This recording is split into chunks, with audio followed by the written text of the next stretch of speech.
All right. I think we're live. One might hope. But let me just see if we've actually gone live yet, guys. Give me 2 seconds to get this up and going.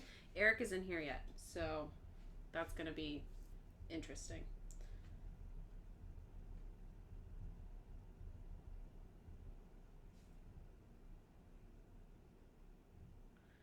All right, I think we are actually live. Ooh, I don't want any feedback. But let me see if I can get the chat up and see if anybody's here yet.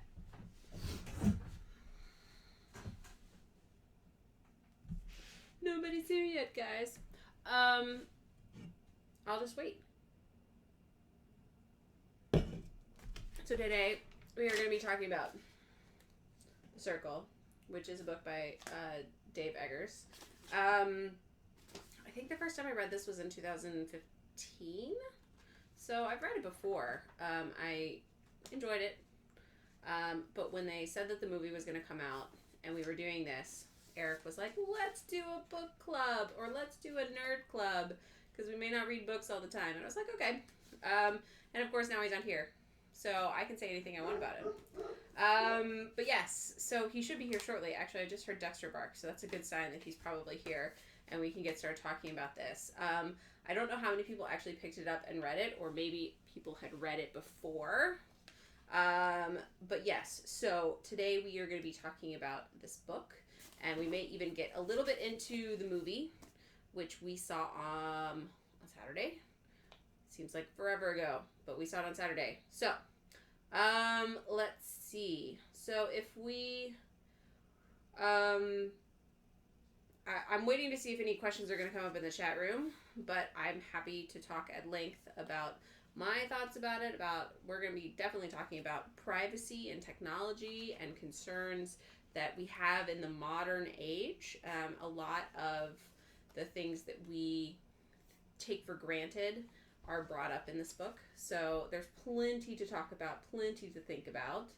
And we'll delve into it once we really get underway. I want to see if a few more people are going to log in before we get too much further. But again, if you guys have questions or you read this and you had thoughts, please put them in chat so that we can see them, and I can answer any of your questions, and we can do any other stuff that you want to talk about. That's what we're here for today. I took copious notes. Because, I really wanted to make sure that I was giving you guys what you guys wanted, which was to have me talk to you guys about this book. That's what you wanted, right? Okay, so, I guess I could do a short sort of general overview. The story is about May Holland. She's a young girl who's gotten out of college, and she is given the opportunity to work at The Circle, which is a technology company that sort of runs the world that everyone is a part of. And she is thrilled by the opportunity because they are at the forefront of technology and all that is good and wonderful in the world. And as she starts working there, she gets more and more. And look who's here to join us! Hello. Hi. Sorry, I'm a tad bit late. I know, and I realize I'm wearing black. I faded. You do fade into I'm invisible. Are people talking? Changed. Hey, Joe. Curious what you thought of the movie. My wife is very interested in going. Okay, did you read the book? That would be the first question I have to ask because the movie and the book are always very different. Always. So I'm a big movie fan. Huge movie fan. Not so much books. Yeah, you don't like books. I enjoy books. I'm very particular on what books I read. This being kind of futuristic technology, You were pretty excited about it. Totally on board for it. Big fan. The movie was okay. Obviously, there's a lot left out from the book.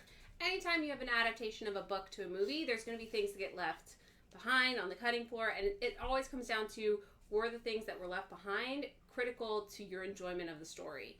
And I would say in some parts, yes. If you read the book, you probably won't enjoy the movie quite as much. Right. If you haven't read the book, you might enjoy the movie, but you also might not get some of the deeper things that they were trying to get into. And I was interested to learn that the writer of the book, Dave Eggers, actually helped co-write the screenplay. I often find that when writers rewrite their own stuff, it's either excellent or they over-edit it because it's so right. in their head that they can think about it and they know all the connections, and so somehow those connections sometimes get left out of the movie. Does that make sense? Like, I mean, it makes sense to me, but I mean, it's hard to explain without. Overall, if you are interested in seeing the movie, you should go see it because it's kind of a fun movie, but I don't think it did the book justice. Fun movie? Okay, not fun. I mean, like, intriguing. Like, it makes you think about technology in a way that you haven't before, and about privacy, and about sort of like. It's the way I've thought about technology. All right. So what have you? Are you gonna jump in? What? I was trying to just give sort of a general overview of the book itself. But so May starts working for the Circle. She sort of like drinks the company Kool-Aid, and she starts getting really into it. And they announce all of these new technological changes, and she just jumps on that freaking bandwagon and is all for it. And we start questioning what rights individuals have for privacy versus what is best, what is for the greater good. Right. Does that make sense? So somebody asked about the audiobook audiobook version. Now, I have not listened to the audiobook version. I do really enjoy audiobooks. I read a review online, only one review, so I shouldn't say anything, but they said it was interesting that they picked a man to do this book. Really? Even though it's a mostly female cast. Right. I don't know. Okay. I don't know. So unfortunately, I don't have a recommendation one way or another on the audiobook because I read it with my own two eyes. But yeah. Just so you get an idea of if you haven't read the book or seen the movie, obviously there are spoilers with this, so you should be aware of that. If you want to watch this without spoilers, you probably shouldn't watch this because there will be spoilers. I apologize to those of you who are watching and might want to leave now, but there are spoilers. Mm-hmm. The Circle, in my mind, is Steve Jobs' Apple. Yes. Right? Google. Combined with Google. And Facebook. All in one circle. Yes. You take those three companies and they would, if you combine them into one, you would have the Circle. That's exactly right. Right. That's exactly right. And I think that that's what he was trying to do when he wrote the book, is he was trying to create a conglomerate that was all of those things. And they talk about it in the book. They actually mention Facebook. And I don't remember that. They mentioned Facebook in the book. So the Circle starts with the creator, Ty, who creates something called True You, which basically eliminates anonymity on the internet. You are... No more trolls! No more trolls, which people really embrace and they get behind. And they're like, oh my god, this person can't hide behind the pseudonym and everyone can, like, be themselves on the internet. And you only needed one username, one password, because it was connected to who you were. And so they had a variety of options, a plethora of options, whether that's social media or, like an Amazon, like shopping or, everything. But everything was associated around your one username and your one password. Right. Like you didn't have to remember a separate username or separate password for your email versus your Facebook versus your... It's everything I want. It is everything I want. I say just get a password keeper. No. I like this. And also, so they talk about a circle. I know they mentioned it in the movie also about, so their logo, the circle's not complete. Because it's a C. And they're seeking completion. Yeah, that comes in later on in the book and in the movie. Right. But it's not outright said from the beginning that they're seeking completion. Right. But it... They're trying to complete the circle. Trying to complete the circle. Yes. So... Anyway, you have some questions for us? Well, I have questions that I can ask, or we can just have discussion and see what comes up. Go ahead. I'm so nervous. We did not prep this at all, guys. I have no idea what he's going to say, and we have very, very differing opinions on this. And So I've read this book twice now. Once when I read it the first time in like 2015, and then I just finished it again. And I'm even more scared of it now than I was the first time. Let's put it that way. I was not scared. Terrified. Not scared. Terrified. Excited. Terrified. Now, so, I don't want to say I'm excited. Can we discuss why I would be terrified? Sure. So beyond the initial Which creation is why of I'm excited. So but go beyond ahead. the initial creation of True You, they start over the course of the book. They invent cameras that you can wear on your body or basically put anywhere, and it's always recording and it's always live and it's always available for anyone who wants to log in and see it. Okay. Amazing. Okay, so we're going to talk about that. Let's talk about that before we jump into anything else. I was going to say, they've created a system where you cannot be anonymous in forums or posts, or True You is your public persona is your private persona. One. Now they've created cameras that are literally invisible that can go anywhere, plus people start to wear them. And so one of the very first things in the book, not necessarily in the movie, but in the book, there's a politician who is the first person to go transparent, which is actually wait. Hold on. We're jumping. Can we talk about True You first, please? Sure. My thoughts on True You are amazing. Like, I think... I wonder how would the internet be if it was you? If there was no... I think in one perspective, that's good.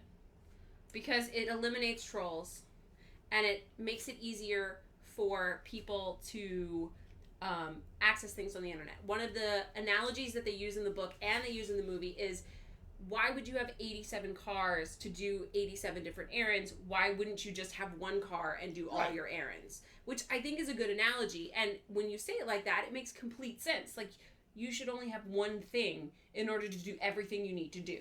Yes, that makes sense.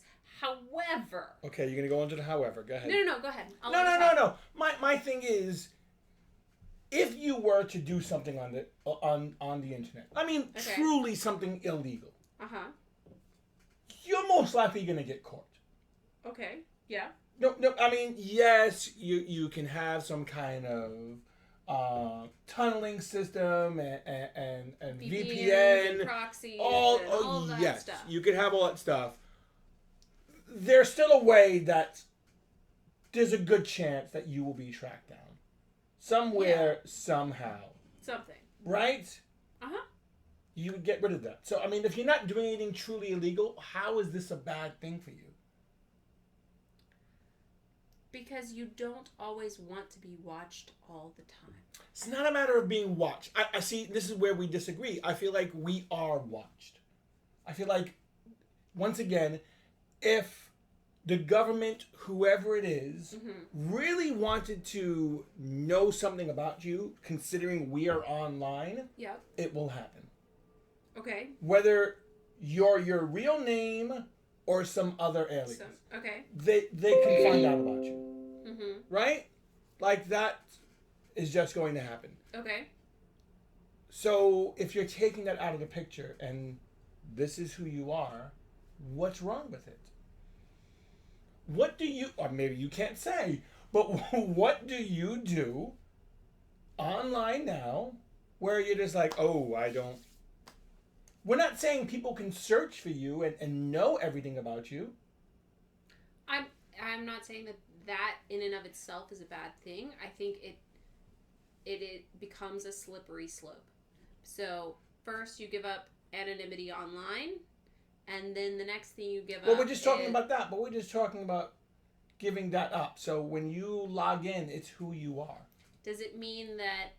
So when I log in, so regardless of what websites I visit, so if I am posting something, you're Emma. It's me as Emma. If I am buying something, it's Emma. Me as Emma. Yes. If I am sending an email, it's me as Hello, Emma. Now, what about general traffic on the website? I mean, on the internet. So, like, let's say... Is it also looking at all the places. I mean, I know your ISP is doing that. I just anyway, feel like it already exists. You go into Google. Mm-hmm. Do you think that one company should have all of that access to and that? See, this is where it gets. That's where the slippery slope.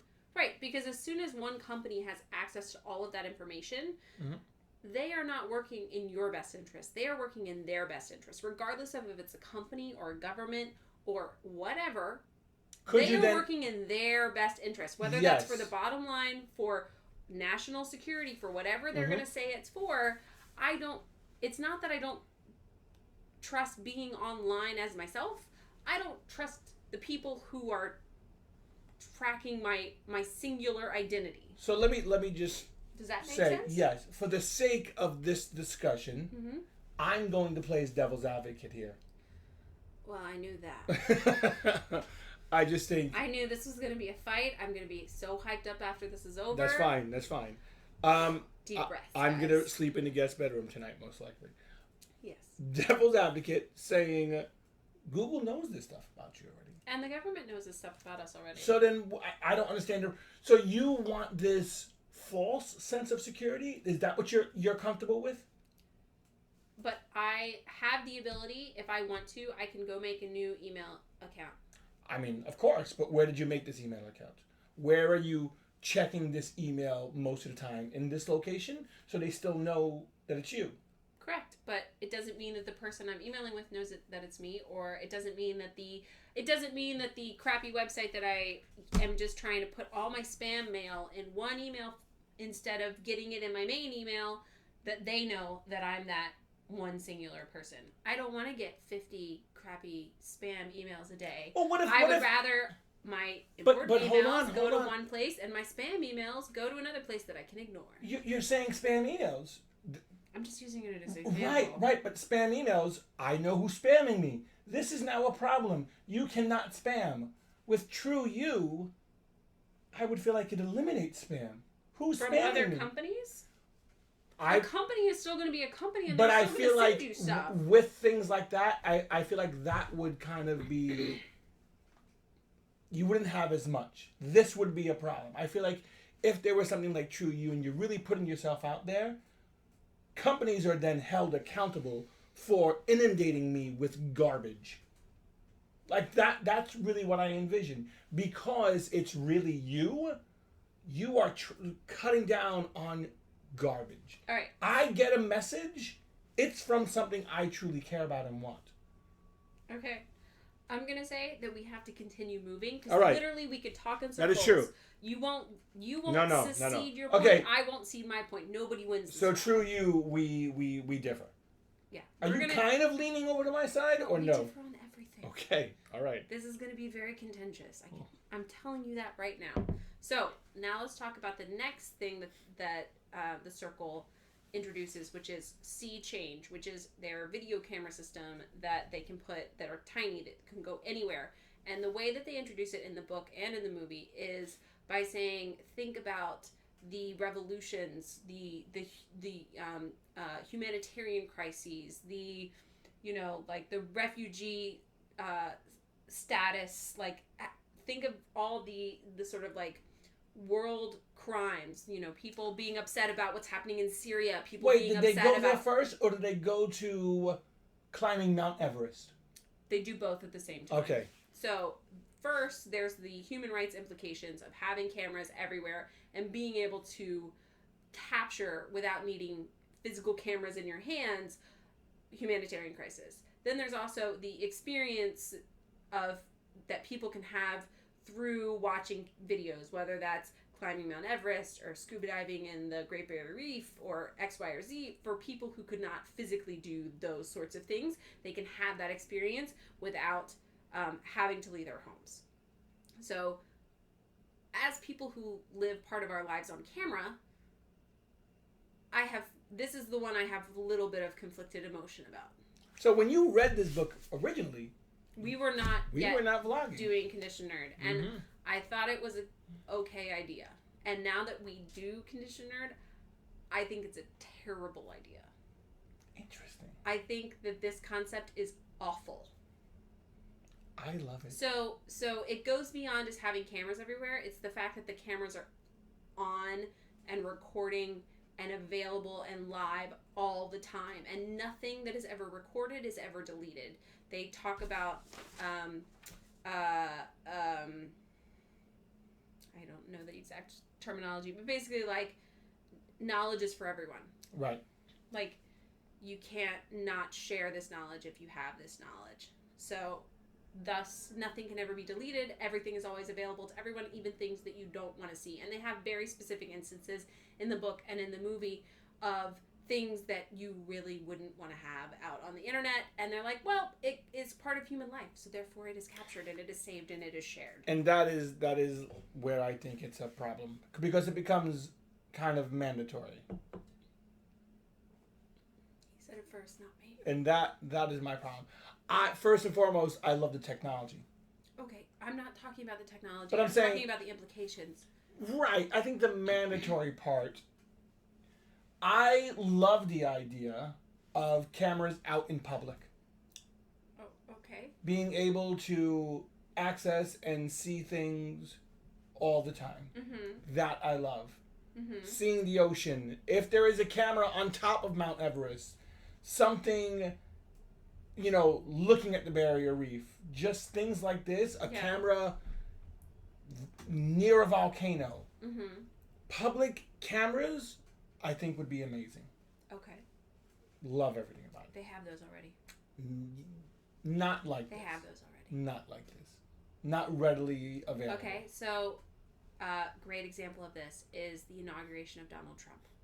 There was a camera on the top of the... Sure. I'm forgetting the name. I feel really bad that I'm forgetting the name.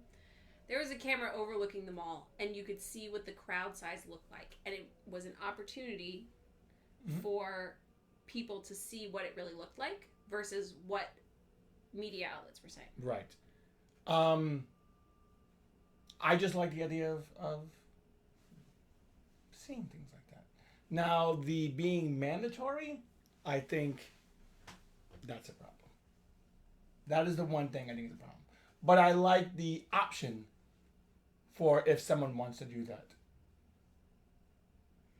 So you're okay with someone giving up their right to privacy?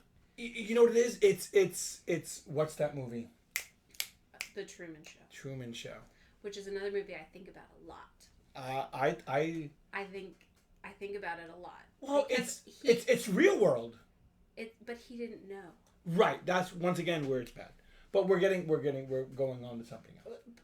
I think the point that I'm trying to make is if you have cameras everywhere, you never know if it's being recorded. Now, in some instances, they're doing it for actual security purposes. Like, they're not a live feed that just anyone can log into, but they're like security cameras in the subway so that if some tragedy happens, they can, have a video record so the police can review it. It's not a live stream that someone's necessarily logging into and watching. Does that make sense? Like, I think security cameras are important. Yes. I'm not negating that. I'm talking about scenic cameras. And you're talking about scenic cameras. I am totally looking at this from a police state. You're looking at it as a police state form. Which I think they want you to look at it your way so that you don't think about it my way. Of course. Okay. And you're saying, okay, whatever.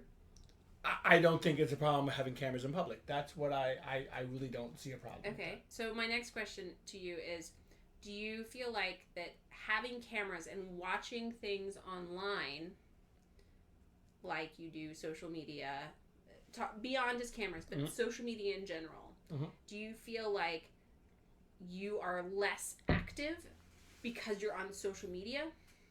You might feel like you're active because you're liking things or you're commenting on posts, but you're not actually doing anything. You're sitting in a chair. No, typing on the computer or watching YouTube for 6 hours because you're watching a live stream. I've done that too. But it's no, a valid I feel point. like it's going out and doing things. I do feel like going out and doing things is a lot more important. Okay. So all of these people who are so you have half the people in the world who are making live, who are creating videos, and half the people in the world who are not creating videos, because they're sitting around watching, or they're creating videos of them watching videos, which exists already. This there happens. are plenty of live This reaction videos. happens. We do it. We Right. watch Right. wrestling and live stream ourselves watching it so that we can have Once again, this is amazing why I don't reactions. understand. Like, you're doing a lot of this I know, now. and I think this is a terrible idea. You're contradicting yourself. I'm just saying that I think it can so easily get out of control. One of the things that I value as an introvert is I need alone time. I need time where I don't have people looking at me, where I'm completely by myself, where there is no one around. And the idea of continually being filmed and watched is an anathema to who I am as a person. Now, I put myself out there on the internet. That is my choice. I'm on the internet. We hang out. I make videos. It's really fun. You don't talk like that. I don't talk like that. But I can also turn the camera off. And I can go sit in the other room and I can pull out a book and I can read silently to myself. And I could spend a whole day doing that and not touch the internet at all. I have no problem disconnecting. There are a lot of people who do have a problem disconnecting. Wait. Because now you're talking about personal cameras. I haven't gotten an answer from you yet about public cameras. I don't have a problem with public cameras. Okay. Public cameras are good. Yes. Personal cameras. Yep. What if you wanted to vlog and just turn... If it's mandatory, that's the problem. I agree with that. Mm-hmm. Mandatory cameras, ridiculous. Mm-hmm. Being able to have a camera on whenever I want, I think would be fantastic. Okay. So let's go back to the book for a second. So in the book, May has this moment where she makes a poor life choice and she steals a kayak and goes out on in the San Francisco Bay and actually is almost killed. She wasn't wearing a life preserver. It was nighttime and she was capsized. And the only reason she survived was because there were cameras that saw her stealing the kayak and someone reported it because they were watching the cameras. Wow. Now, her revelatory moment meant that she fully bought into the concept that there needed to be cameras everywhere at all times, because if she had known the camera was there, she would have been on her best behavior. Right. Because when people are surrounded or they think someone is watching, they're going to be the best person they can be. They're not going to buck the social norm. They're going to be what other people think they should be. And what do you think about that? I think that's a proven fact. Right. So I think people need privacy. So it's okay that they would still break the law or do things that they shouldn't? Yes. Okay. I think everyone should have the choice. We should rely on ourselves to make that choice, not the expectation that other people are watching us, so we're performing for someone else. Even though relying on ourselves doesn't mean you're going to do it. Correct. Okay. People are going to do horrible things. I don't think. But if there was a camera on them, they wouldn't do horrible things. It's possible that they would not do horrible things. There's still people who do horrible things on camera all the time. Sure. Right? Right. No, I agree. Would it reduce the number of horrible things that happen? Probably. But at what cost? If people feel like they're being watched all the time... So no one would be themselves. There would be no more true... There would be no opportunity for people to have self-reflection, to think about why they're making the choices they're making, to wrestle with ideas and concepts. If they're not going to find their own moral compass because they're using the moral compass of expectation, of societal expectation. And if societal expectation shifts, let's say we get into a situation where everyone is being watched all the time, and then suddenly there's a breakdown in morals and ethics. So let's say this happened. I'm going to put out a crazy idea. Can I be totally insane for a second? Sure. All right. So let's say that it is 1915 and cameras are everywhere. Really crazy. Really, I mean, okay. I'm going totally off the rails here. I don't know why we have to go to 1915, but okay. Because I'm trying to say that what if suddenly you get to Prohibition and you get to the Jazz Age and people are starting to wear different clothes, they're starting to drink all the time, illegally. Yeah. What do you think would have happened if cameras had been everywhere and people were expected to conform to societal norms, which Sure. was not drinking and wearing conservative clothing. And then you have this subgroup of people who, like, you don't have growth and change in society if you're trying to meet the expectations that society has already placed. You form a plateau. But don't Like, you think... if you don't push the boundaries... Don't you think I think at first, yeah, everyone would kind of be on their best behavior. But it would wear off. I don't think so. I think it would. I feel like when you start a new job... So I think it's already happening. When you go to school, like, you're always on your best behavior. And then as time goes by, whatever. I don't care. So I think it's already happening. Think about how people talk about their digital identity online. When Facebook first started, people posted everything. All their drunk photos, like, everything went up online. And now we came to a point where people started, like, let me go back and delete that because my boss is looking at my pictures from when I was 20 and I was drinking illegally, and we're teaching kids that they can't post that stuff online. So we are creating a divide between personal life and public life. But we know that we're being watched, so we're enjoying privacy even more in some ways. Does that make sense? Makes sense. So I'm half agreeing with you and half disagreeing with you. Okay. I think if there were cameras everywhere, yes, people would still do things, but it would be even harder to be subversive. Fair. Okay. But that's what yes. being inside Okay, is about. so we go from that to the next stage in the book, which didn't actually end up in the movie. Oh, right. Okay, so May makes a suggestion that people should be able to connect their True You account with the government and be able to vote using their identity on True You in a presidential election. That part actually happens in the movie. However, in the book, they also have something called democracy, which is like democracy for the world. And when they introduce this, basically it's like a survey comes out and it's like you have to vote. And if you don't vote, you cannot interact with social media, you can't check your email, you can't literally do anything until you have voted, making basically democracy mandatory. Okay. And it is heralded as the best new thing because you will always be able to sort of figure out what the public really wants.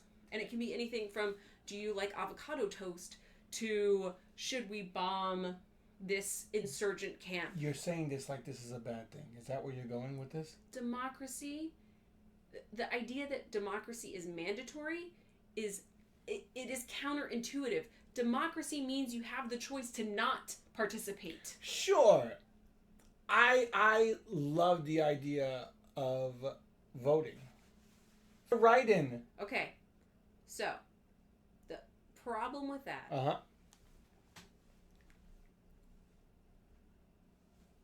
Are there many problems?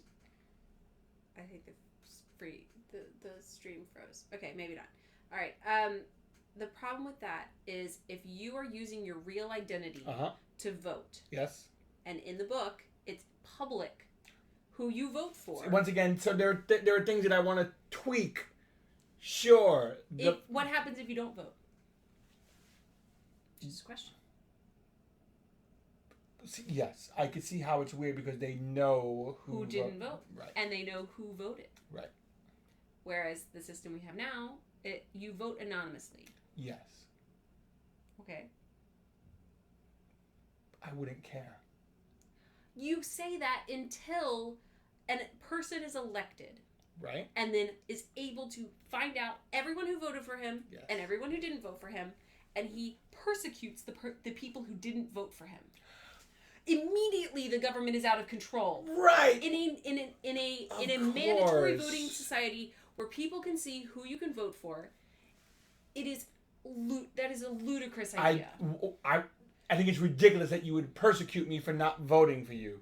Like, there would have to be things in place. What do you think Putin does? There would have... Well, fine! But I feel like there should be things in place to prevent that.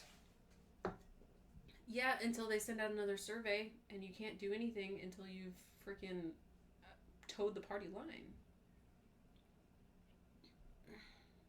I like the idea of mandatory So voting. in the book, May is given the opportunity to sort of demo this software for the rest of the company, and they do a vote of who thinks May is awesome. Mm-hmm. And so when the vote happens, 97% of people like her. Yes.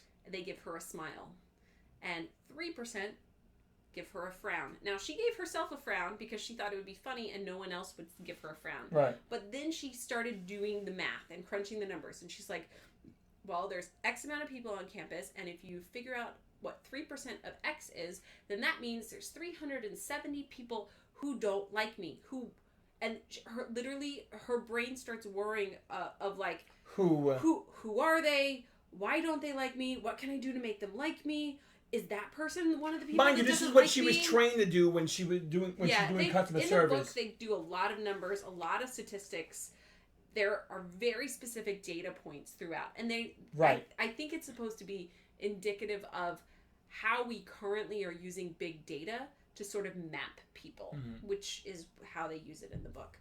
I would love to know more about the writer's thought process about why he kept going back to the numbers. Is it because people are ones and zeros? Like, I don't really understand why numbers matter.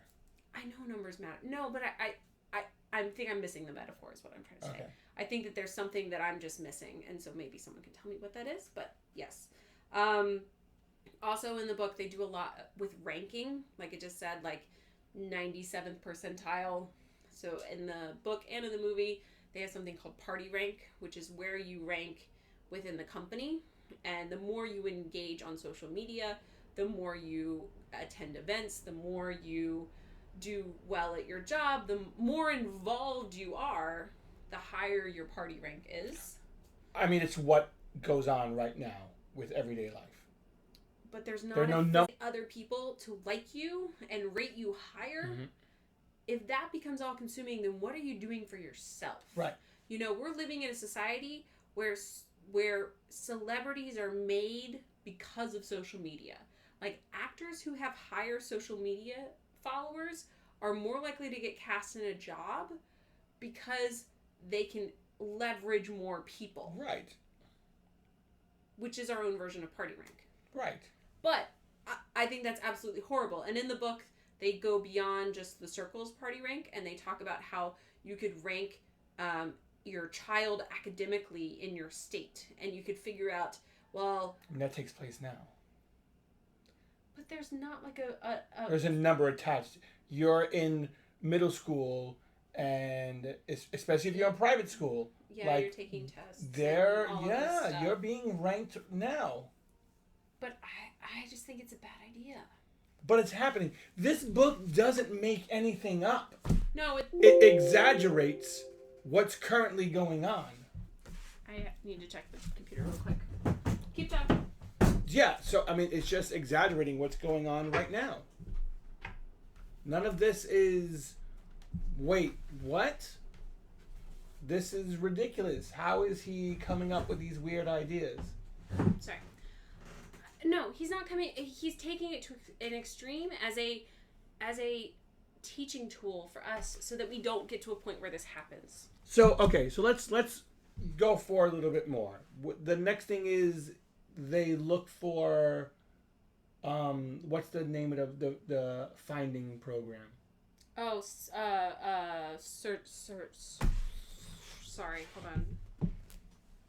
I want to say social. You search? No. So it's another program gets created where using the power of the people, you can find anyone, and they search for. They search for a criminal first. They search for a criminal, and she starts a timer. Was it 20 minutes also? Yeah. Starts a 20-minute timer and says, this woman, was it the woman who... Yeah, in the movie, it's the same as the one in the... So woman, she killed her child? It's unimportant. She's a bad person. Bad person, committed a crime, puts her picture on there, and the people search for her. And within 10 minutes, they find this woman, and she gets arrested. Mm-hmm. What do you think of that?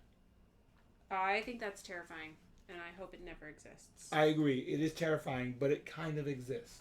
Once How again. so? It's called Soul Search. Soul Search. It kind of exists now. Right? Not as one integrated database that can search and find someone in 10 minutes. But it wasn't just one database. It was going to the people. We do that now. No, but it searched like... It did facial rec first. And right, then but it was narrowed people it down that to were... an area, and then it was like... Used algorithms to understand the information that was coming in. Like, we're not doing that right now. Yet, once again, you take a photo and you throw someone's picture into Google, there's a good chance that it'll point you and say, is this the person you're looking at? Right? Terrifying. But it exists. I think it's a bad idea. But a lot of this is what's happening now. I know. So can we talk a little bit about the Ty character? Yes. Okay, so we've gotten a lot into things that we think about.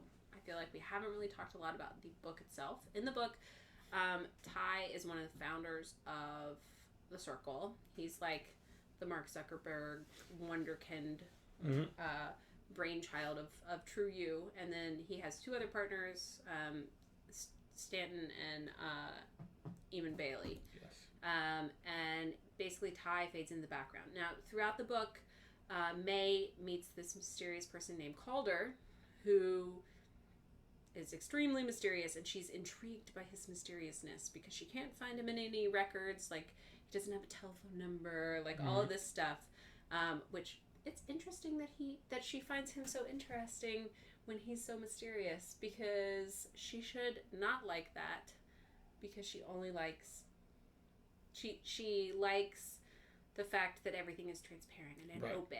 But Calder ends up being Ty, and he was basically incognito, and he is actually trying to bring, spoiler alert, he's trying to bring the Circle down. Right. He doesn't believe in completion. He thinks that all of this has gotten out of control. And in the book, this is where the book and the movie diverge drastically. So in the book, he talks May into going with him underground, where he can block the signal for video and audio, so she goes silent.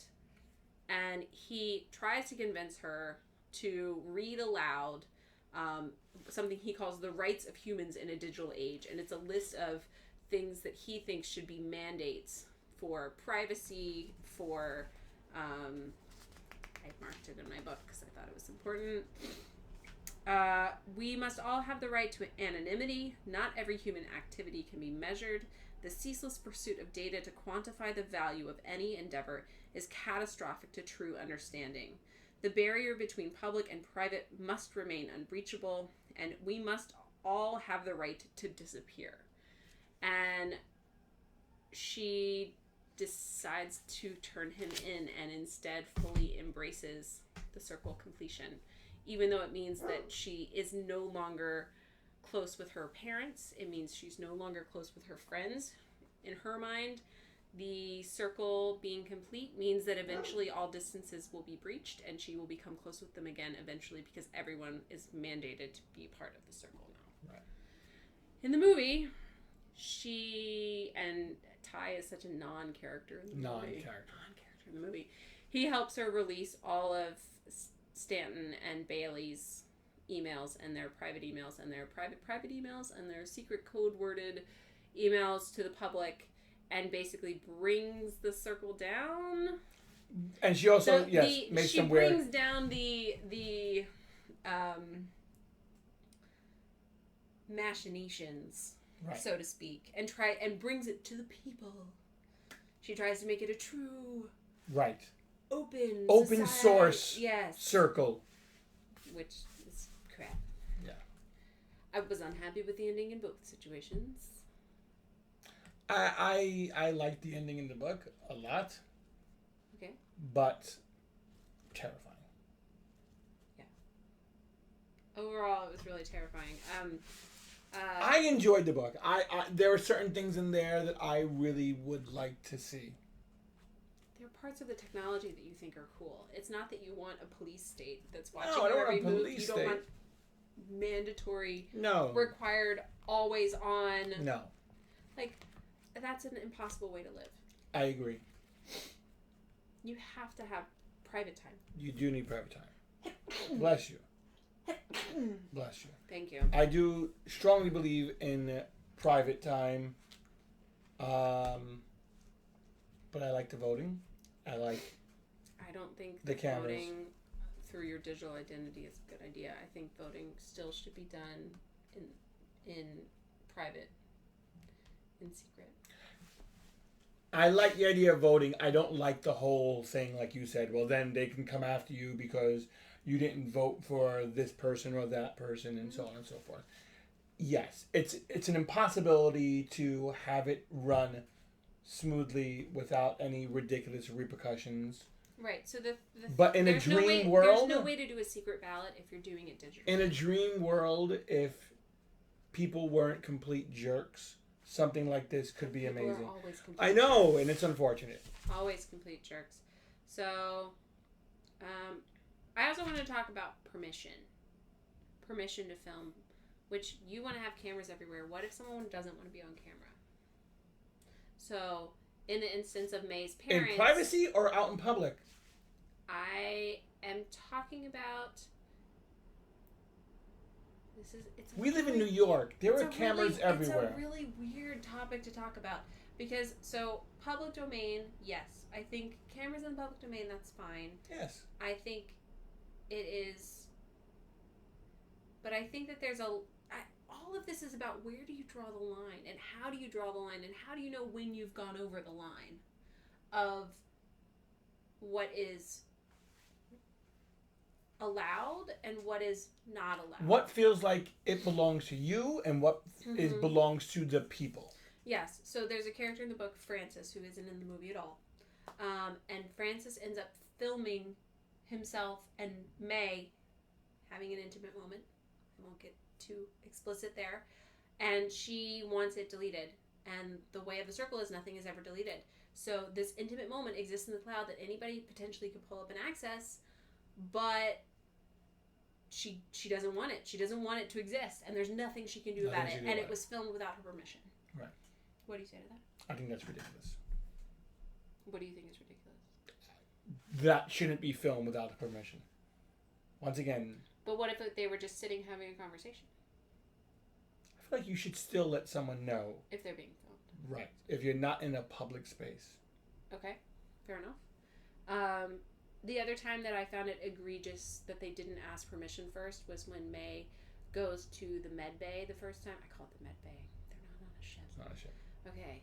When she goes to the medical facility and they give her an Apple Watch, basically, and they make her drink or Fitbit. Or drink a green smoothie, and the smoothie has a sensor in it, and amazing, she has ingested oh my God, I a love sensor, that. and they don't tell her until after she's had the smoothie. And I'm like, oh my God, that is such an invasion of privacy right there. I loved it. Once again, yes, invasion Everything of privacy. about that But made me it could upset. tell you what... No, but that also means that they're tracking you all the time. And this is the other thing in the movie and in the book. They talk about child track, which is an implant in the child's bone that allows you to track the child. So they can't be lost, they can't be kidnapped. You can always find the kid. You do that now with phones. Okay, fine. You can leave a phone behind. So the issue I have, and the issue that they bring up in the book, because there are people who are like, no, this is bad, don't do this. You implant it in an infant. The infant becomes an adult. You are still tracking them. Yes. And then the next step is, okay, now we know this person is convicted of a crime. It is on their tracking record, and we are now tracking all the people who have ever been convicted of a crime. And then there's an algorithm you put in that says, okay, let's find all of the people who have ever committed a traffic violation in this city, and we're going to put people watching them to make sure that they're not continuing to commit I get it. like, as soon as you start putting implants in people to track them, whether the initial thought is good or not, it is immediately going to be used for ill. Right. And they do the whole thing in the book. If you read the book, they get to the point where they're saying, okay, so there could be a retina implant that will allow you to see the people who are violent offenders versus non-violent offenders. They'll come up as red so that it's easier for police to police everyone because they're not worrying about people who don't show up on their scanners. Instead, they're only worrying about red people because people are more likely to repeat offenses. Couldn't I police the people that are looking me up that shouldn't be looking me up? Who are doing these things? Like, well, not if they're the police. I mean, they're monitored also. Okay, but why are you bringing up my information? So I'm just wondering if that type of thing is then you shouldn't illegally searching for me to look for a crime. To what am I? Once again, it's profiling. Yes. To an extent well, beyond I feel like that stop and frisk. That is recorded. I can see that you're profiling me. There's proof that this is what you're trying to do. But you're a violent offender, and you're most likely going to... I just wonder. I mean, it is unfortunate. I love the concept. They make that excuse all the time. I love the concept, but it would be an abuse of power. That would definitely happen. Power is abused. We know that.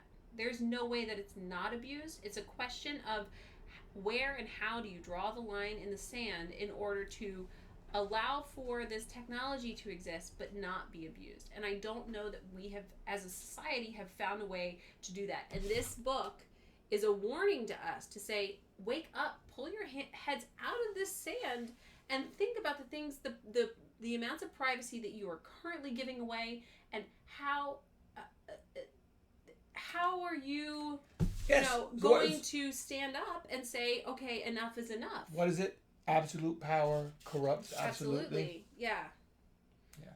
So I watched a TED Talk of a guy named Glenn Greenwald. He did it's called Why Privacy Matters, and it was basically what this entire thing is about. However, we have locks on our doors. We have doors on our bathrooms. Yeah. We have passwords on our computers and on our email accounts. Many places in the world that people don't lock their doors, and it's okay. Would you feel comfortable sending your email password to a stranger and just saying, here, have it? Of course not. Right. Exactly. Right. But you're not doing anything illegal. I know. It's a privacy. People again, we're going back to I get people want privacy. People want privacy. People and totally the circle want privacy. eliminates pricy. Yes. I do feel like... Because sharing is caring. I do feel like, and I will always say this, we have... Think of all the things that you could learn if you knew everything about everyone else. I don't want to. And think about all the things that I don't want to. There would be so many commonalities between you and I don't want to. My thing is, right now, we have a false sense of privacy. I think we all know that. And that's what we're comfortable with. Yes. I think the question comes when it is so pervasive. Yes. That there is no actual privacy anymore. Yeah. Okay. Alrighty. So, when all's said and done, what do you think? I'm terrified of it. Would you recommend this book? Yes, everyone should read it. I agree. Everyone should read this book. Yeah, because it is what our society could totally become. I still will take certain things and really enjoy it. And be like, oh. It makes me anxious. And the fact that she didn't end up trying to get rid of it, that she succumbed to it. Yeah, I wrote a thing. And there's whole subplots that they just left out of the movie in its entirety. But I said, at the end, May only wants more. She succumbs to the circle. She is the shark, because there's a shark in the book that we didn't talk about at all. It is ever-consuming, but all that's left behind is ash. That was deep. That's what I thought when I finished it. I wrote my stuff down. It was good.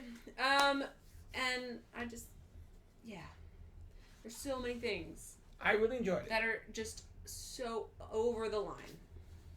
Very enjoyable. And I think we need to be aware of that as we continue to march forward further into the 21st Being century. aware but not stopping. We have to make sure that we can stop. And I don't know how. I don't know how. I am not good at this, but I don't know how we stop. We'll see. I don't know if we ran this book club. We did it poorly, guys. Next time we do something like that, and it's not a book club; it's a nerd club. Nerd club. I mean, this was our first attempt. I've never been to a book club. Have you ever been to a book club? We have no clue. But you came in cold. I do. All right. All right. Thank you all so much for watching. Don't forget to like and subscribe. We'll talk to you next time.